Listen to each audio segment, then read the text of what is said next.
Assalamualaikum warahmatullahi wabarakatuh. Halo semuanya, kembali lagi dengan saya Intan Nuraini Abdul Ghani dari Fakultas Ekonomi dan Bisnis, Program Studi Akuntansi.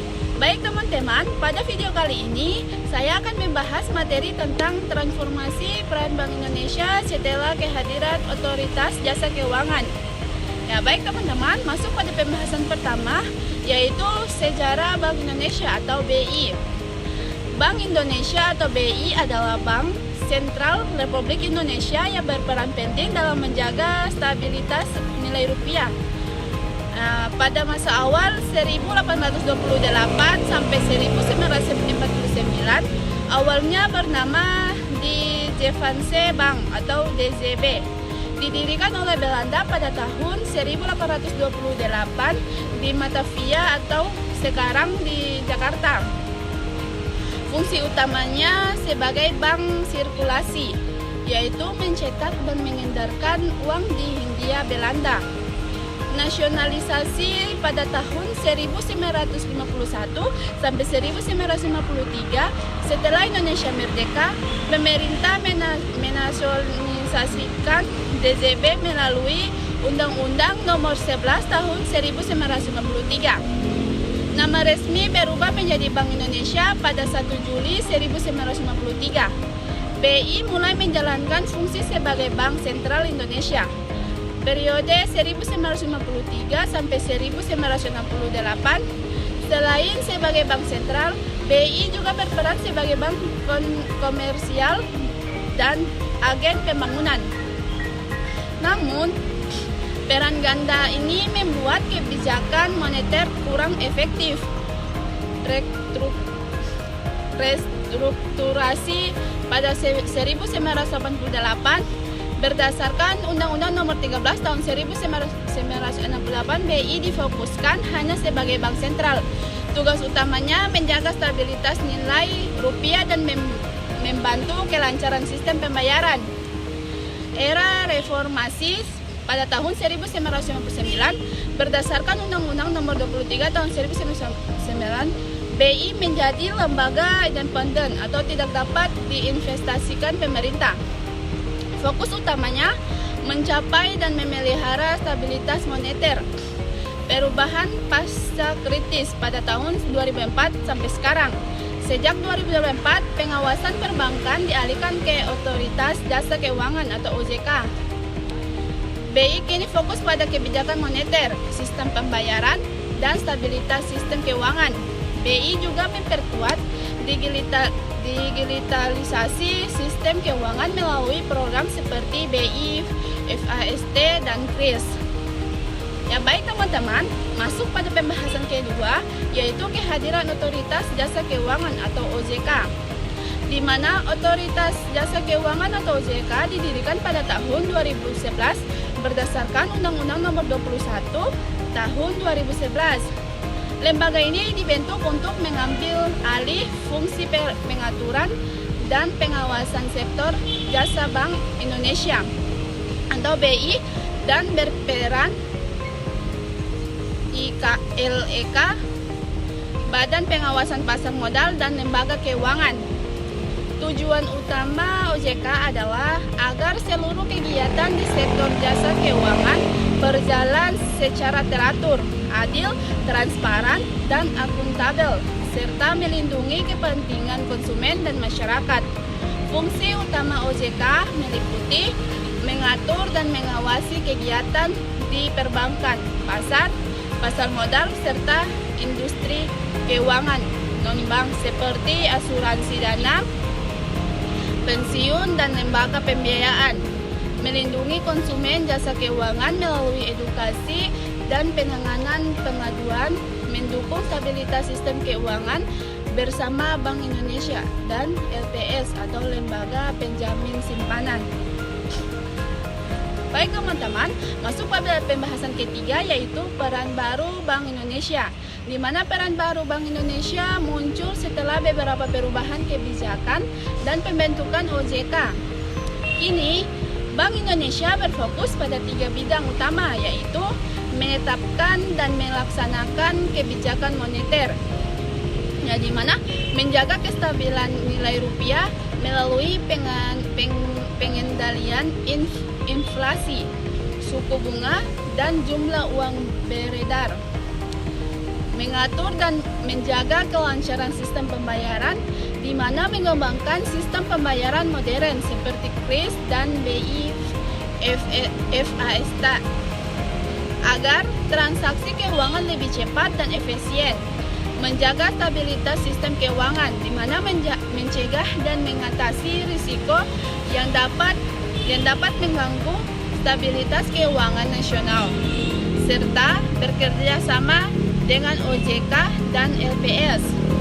Selain itu, Bank Indonesia juga berperan dalam mendukung digitalisasi ekonomi dan keuangan atau melalui kebijakan rupiah digital, mendorong inklusi keuangan agar seluruh lapisan masyarakat dapat mengakses layanan keuangan.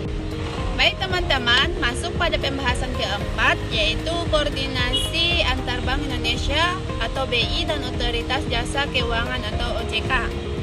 Setelah berdirinya OJK, fungsi pengawasan perbankan berpindah dari BI ke OJK. Namun, keduanya tetap harus berkoordinasi erat karena memiliki tujuan yang sama, menjaga stabilitas sistem keuangan nasional. Berikut bentuk koordinasinya. Koordinasi kebijakan makro dan mikro prudensial. BI berfokus pada kebijakan makro prudensial atau stabilitas sistem keuangan secara keseluruhan. OJK mengenangi kebijakan mikro prudensial atau pengawasan terhadap masing-masing lembaga keuangan. Keduanya berkoordinasi agar kebijakan moneter dan pengawasan keuangan saling mendukung. Forum Koordinasi Stabilitas Sistem Keuangan atau FKSSK dibentuk berdasarkan Undang-Undang Nomor 9 Tahun 2016 tentang pencegahan dan penanganan krisis sistem keuangan. Anggotanya yaitu BI, OJK atau Kementerian Keuangan dan LPS. Tujuannya yaitu mencegah dan menangani potensi krisis keuangan secara bersama. Pertukaran data dan informasi BI dan OJK saling berbagi dan terkait kondisi lembaga keuangan, sistem pembayaran, dan risiko stabilitas keuangan. Baik teman-teman, masuk pada pembahasan kelima, yaitu dampak terhadap sektor perbankan. Ya, dapat dilihat dari berbagai aspek tergantung pada konteksnya. Ya, misalnya krisis ekonomi, kebijakan moneter, perkembangan teknologi atau globalisasi. Secara umum, dampak-dampak utamanya yaitu dampak ekonomi dan kebijakan moneter. Perubahan suku bunga mempengaruhi biaya dana dan margin keuntungan bank. Krisis ekonomi dapat meningkatkan kredit karena banyak debitur gagal bayar. Inflasi tinggi menekankan daya beli dan tabungan masyarakat sehingga mengurangi dana pihak ketiga di bank. Dampak teknologi dan digitalisasi mendorong munculnya bank digital dan fintech yang menyangini bank konvensional, mempercepat otomatisasi layanan dan efisiensi operasional, meningkatkan kebutuhan dan kemudahan siber dan perlindungan dana secara dampak regulasi dan kebijakan pemerintah. Mengetatan regulasi meningkatkan biaya kepatuhan atau compliance cost. Dukungan regulasi terhadap digital banking membuka peluang inovasi layanan baru. Dampak globalisasi dan persaingan internasional. Bank lokal harus meningkatkan daya saing terhadap bank asing. Terjadi integrasi sistem keuangan global sehingga bank lebih terpapar risiko eksternal. dampak sosial dan lingkungan atau ESG, bank didorong untuk menerapkan prinsip keuangan berkelanjutan atau green banking. Muncul tuntunan tanggung jawab sosial perusahaan dalam pembiayaan. Ya, baik teman-teman, masuk pada pembahasan ke-6, yaitu tantangan yang dihadapi sektor perbankan, meliputi berbagai aspek, baik dari sisi internal maupun eksternal. Ya, munculnya fitness dari bank digital membuat bank konvensional harus beradaptasi dengan cepat. Nasabah kini lebih memilih layanan yang cepat, mudah, dan murah.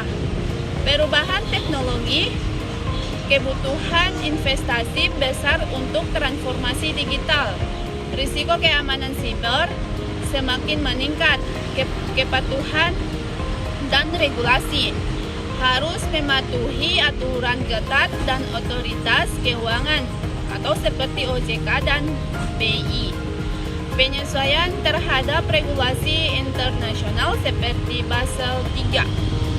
Risiko ekonomi dan keuangan global. Ketidakstabilan ekonomi global dapat mempengaruhi likuiditas dan profitabilitas bank. Risiko gagal pembayaran meningkat saat kondisi ekonomi melemah. Perubahan perilaku nasabah. Nasabah lebih menyukai layanan digital dibandingkan tetap muka. Menuntut inovasi produk yang lebih fleksibel dan sesuai kebutuhan sumber daya manusia atau SDM. Kurangnya tenaga kerja yang melek digital dan adaptasi terhadap teknologi baru. Perlu pelatihan berkelanjutan agar SDM mampu bersaing di era digital berkelanjutan dan ESG atau Environmental Social Governance. Bank dihadapkan pada tuntunan untuk mendukung pembiayaan hijau dan berkelanjutan. Perlu keseimbangan antara profit dan tanggung jawab sosial. Baik teman-teman, masuk pada pembahasan ke-7, yaitu inovasi dalam kebijakan sektor perbankan, di mana mencakup langkah-langkah strategi untuk menyesuaikan diri dengan perkembangan ekonomi, teknologi, dan kebutuhan masyarakat. Ya, di mana bentuk inovasinya yaitu digitalisasi sistem keuangan, menerapkan opening banking untuk mempermudahkan integrasi layanan antar bank dan fintech.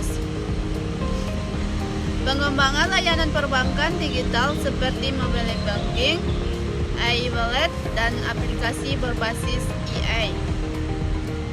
Kebijakan keuangan inklusif, program untuk memperluas akses perbankan bagi bank masyarakat yang belum terlayani melalui branchless banking di agen bank. Dukungan terhadap pembiayaan UMKM dengan bunga rendah atau skema syariah. Kebijakan keamanan dan perlindungan data, peningkatan regulasi mengenai cybersecurity dan perlindungan data pribadi nasabah. Standarisasi sistem keamanan digital agar transaksi lebih aman.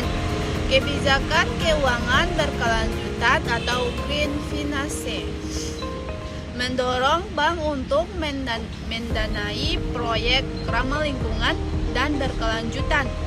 Insentif bagi bank yang menerapkan environmental, social, dan governance atau ESG. Kebijakan penguatan modal dan likuiditas, implementasi standar internasional. Kebijakan penguatan modal dan likuiditas, implementasi standar internasional atau Basel III untuk memperkuat stabilitas keuangan, pengawasan risiko kredit dan likuiditas secara lebih ketat dan transparan.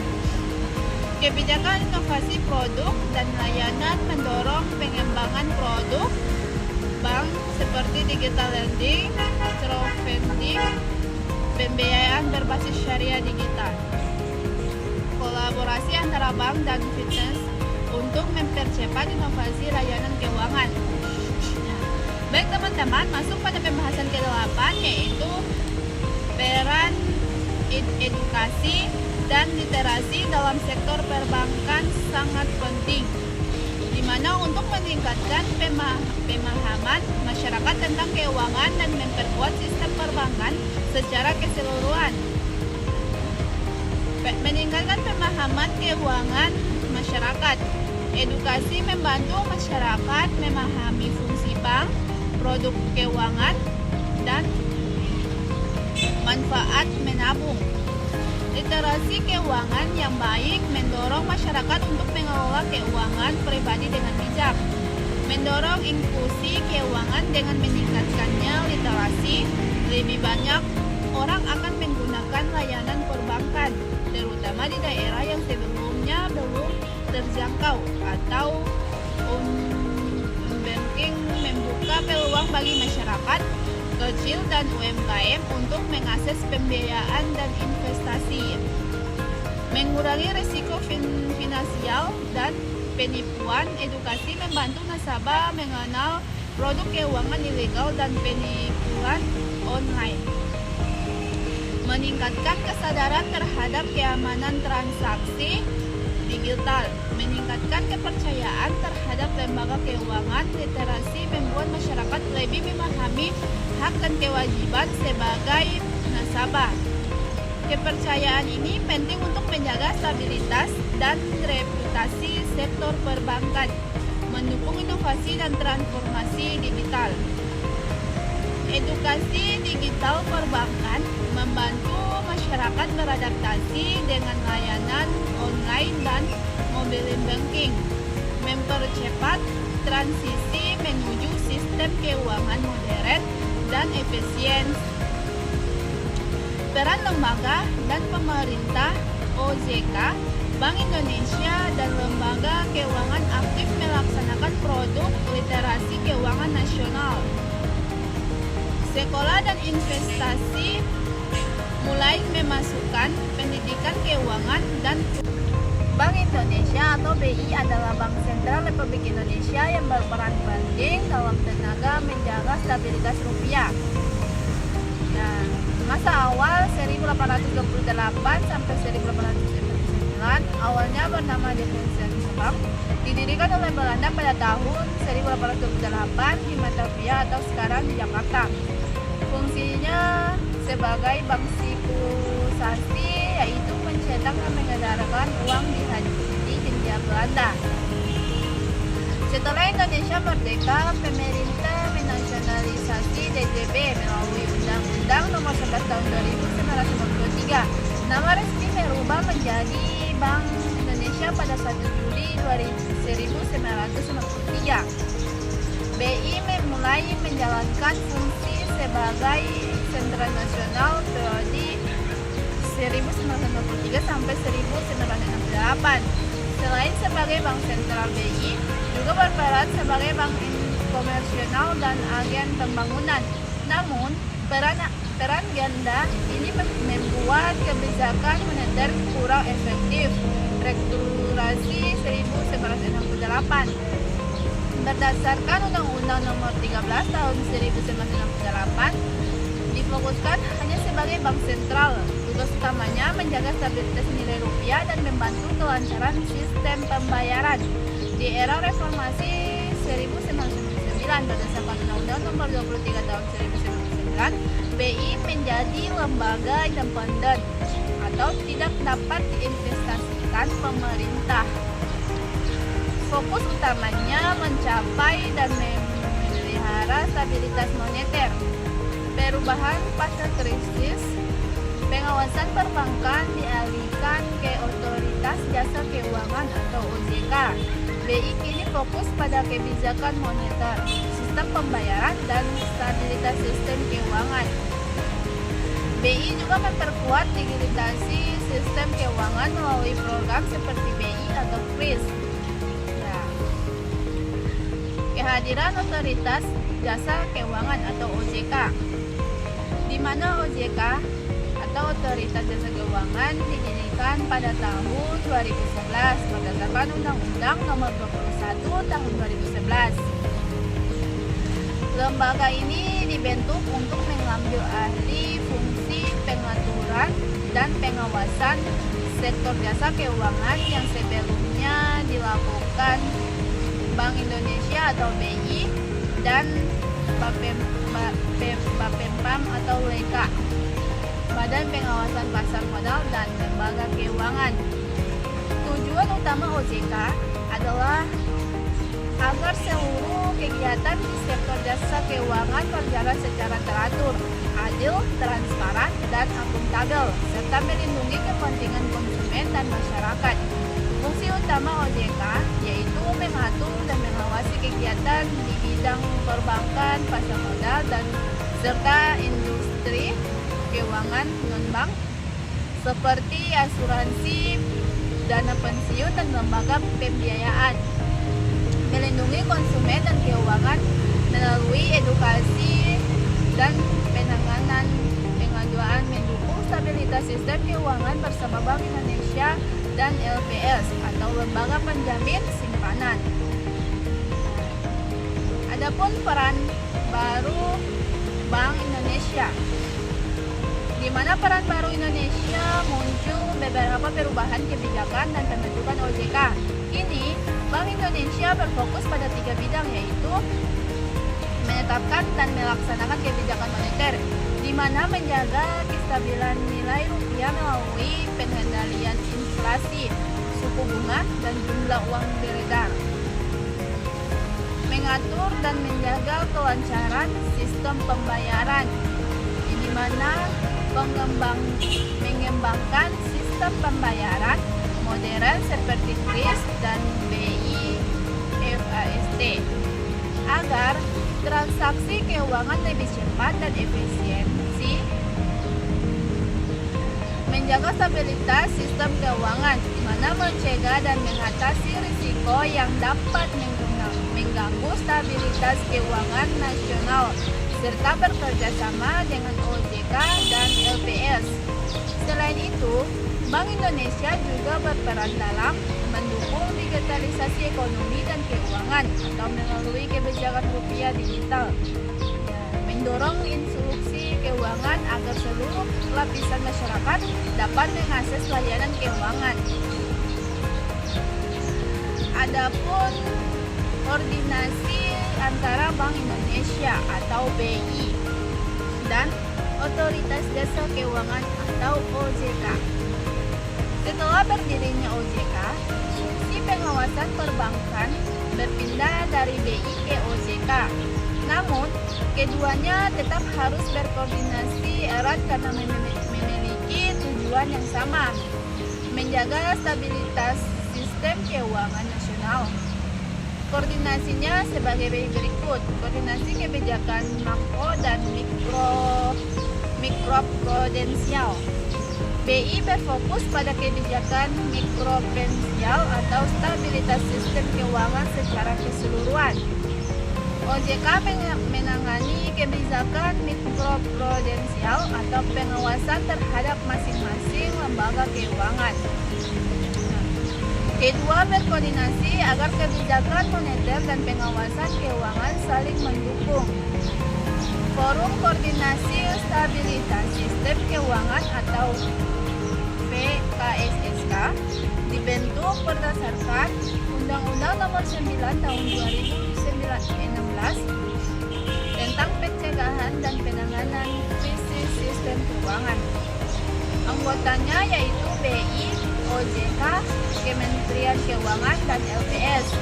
Tujuannya yaitu mencegah dan menangani potensi krisis keuangan secara bersama. Pertukaran data dan informasi, BI dan OJK saling berbagi data terkait kondisi lembaga keuangan, sistem pembayaran, dan risiko stabilitas keuangan. Ya, ada juga dampak terhadap sektor perbankan dapat dihindari berbagai aspek, tergantung pada konteksnya. Misalnya krisis ekonomi, kebijakan moneter, perkembangan teknologi atau globalisasi. Secara umum, dampak-dampak utamanya yaitu dampak ekonomi dan kebijakan moneter, perubahan suku bunga mempengaruhi biaya dana dan margin keuntungan bank. Ya, krisis ekonomi dapat meningkatkan risiko kredit karena banyak debitur gagal bayar.